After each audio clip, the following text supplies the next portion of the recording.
Container गाडी तिकडे उभी होती पुढे, त्यांच्यानी ड्रायव्हराने हँडब्रेक ओढूक नाही.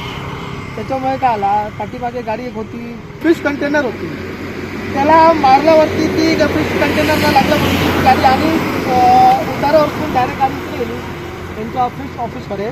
तिकडे 2 गाडी होते, एक ॲक्सेस गाडी आणि एक ज्युपिटर गाडी.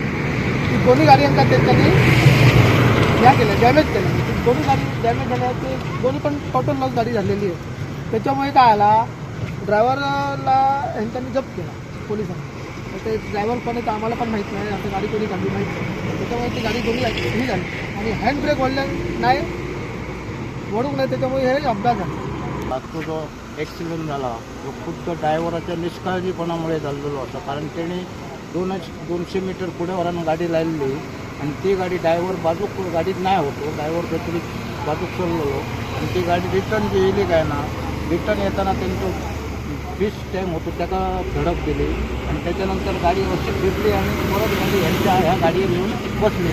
त्यामुळे हे 2 गाडी डॅमेज झाली.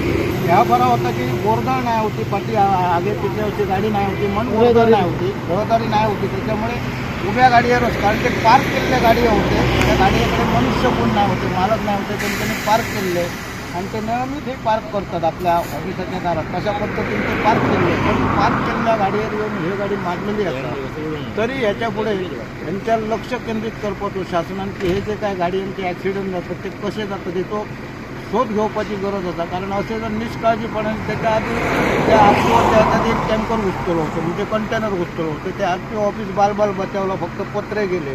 तर हे जे मोठे गाडी असत, हे मोठे गाडी हे सर स्पीड लिमिट करपाची किंवा त्यांना आणि काहीतरी त्यांच्या ॲक्शन घेऊन त्यांना स्पीड लिमिट देऊन लोकांना संधी हे देऊ पाहतो की एक आशीर्वाद लोकल लोक असतात हे असे. आज लोक नाही म्हणून बरा असा, जर कोण रस्त्यावर असलेले आज बळी जातले होते आणि फुकट जो मनस्ताप असा वाहनांचो तो कमी करपातो सरकार. मी रमेश गंगाराम मुठे, तोरसे ग्रामपंचायत उपसरपंच. आता रमेश काकांनी सांगितल्याप्रमाणे जे ड्रायव्हरान जे हँडब्रेक ओढून ना त्याका लागून ती गाडी रिटर्न दिली, म्हणजे ड्रायव्हरांची निष्काळजीपणा असाच एक झाली. आणि एक गोष्ट म्हटलं, हे जे आता हायवेन फुल जे ट्रक लावून दवरतात तो एक आमचा एक मोठो झालेला प्रॉब्लेम.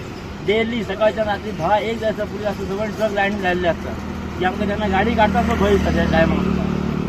नमस्कार, हांव विजय तोरसकर, ग्रामपंचायत सदस्य तोरसे. हे जे वारंवार ॲक्सिडंट जायत असता, हे जी हांगा जे गाडये चेकिंग करतात, आरटीओचे हे चेकपोस्ट आहा पत्रादेवी गेटीचे, ते हे रातचे सुद्धा गाडी, आता ही जी गाडी झाली तो व्हडलो कंटेनर तो त्यांनी हँडब्रेक उडोवंक ना, त्याका लागून तो रिवर्स येयलो आणि दुसऱ्या एका कॅन्टराक घेऊन तो आदळलो आणि तोच परत घश्टीत त्याका परत पाठी घेऊन येयलो. आणि हांगा जे गाडये उभे आशिल्ले 2 ज्युपिटर आणि एक्सेस यांका गाडी तरी बरा नशीब म्हणून ते त्यांचा जो फिश चेकिंग करतात त्यांचं तो ऑफिस वाचला आणि त्याच्यातले कर्मचारी वाचले, नाहीतर त्यांची सुद्धा आज काय परिस्थिती असेल ती सांगता येणार नाही. दुसरी गोष्ट, आमका एक सरकाराकडे एक लक्ष वेधूचो हा की हांगा जे गाडी आहे सकाळी ते आता सुद्धा बघा तुम्ही कितके गाडी लायनीक लागलेले आहात, एक वेळी डबल लाईन करून लायतात. जे गाडी येतं ते लोकांका येऊक सुद्धा मेळना ना, इतकी रात्रीचं तर दिसना सुद्धा ना. आणि गाडी ते पटकन काढतात भायर, त्याका लागून जी गाडी रेग्युलर जाणारे असतात किंवा जे जाणार असतात त्यांना सुद्धा केव्हा काय ॲक्सिडंट जावंक शकता. तर माझी एक सरकाराकडे विनंती आहे, तुम्ही हांगा गाडी चेक करा, नो प्रॉब्लेम, पण ते पार्किंग करण्यासाठी तुम्ही स्वतंत्र असं जागा तयार करा, जेणेकरून ते रस्त्यार गाडये उभे करूचे ना आणि लोकांका त्रास जावचो ना, ही त्यांच्यानी काळजी घेवची. नाजाल्यार हय जिवीत हानी आयज बरा म्हणून बरें, नाजाल्यार जर जिवीत हानी जाल्यार आता दुपारचो पिरियड असल्यामुळे कसा लोकांची रहदारी तितकी ना, पण जर सांजचो आणि जर सकाळचो पिरियड असता तर गाडी आणि रहदारी खूप असता. आणि थंय जर लोकांचे ते बारकी गाडी सुद्धा चेकिंग करपाक असतात, तसले जर बारके गाडये जर फॅमिलींचे गाडये जर त्याच्या कोणा मिळालेले आज काय परिस्थिती जातली असली, हेचो सुद्धा सरकारान खंय तरी विचार करूंक जाय. बस्ती हय ऑफिसार घातले, आरटीओ चेक पोस्ट घातलो म्हणून जायना, त्याका प्रोव्हिजन त्यांच्यानी करूंक जाय. ह्यो रोड केला त्याका प्रोव्हिजन ना अजिबात त्यांचा. तर त्यांच्या मी विनंती एक त्यांना सरकाराक बा तुम्ही प्रोव्हिजन करा, हे जे गाडी आहात त्यांना पार्किंग करपाक एक स्वतंत्र जागो तरी जावं न्हू, हय रस्तो रुंद जायो गाडये पार्किंग करपाक, पर गाडये वचपाक एक्सेस जावं, जर तसे प्रोव्हिजन हे कांयच ना. ते आमच्या आमदारांन सुद्धा हेतून मातसं लक्ष घालून पळोवपाचें. Subscribe Prudent social media channel and press bell icon for latest notifications.